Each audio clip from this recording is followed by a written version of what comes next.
kõnele vastata sa julge, sitad otsa.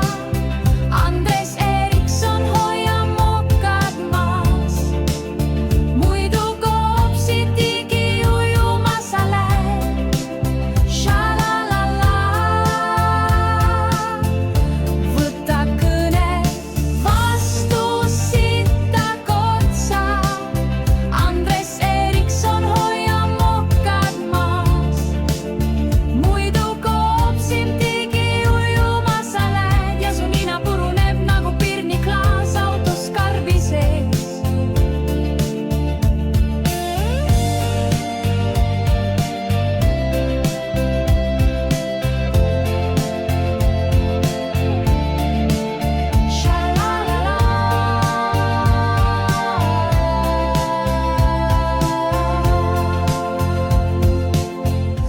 Võta kõne vastu.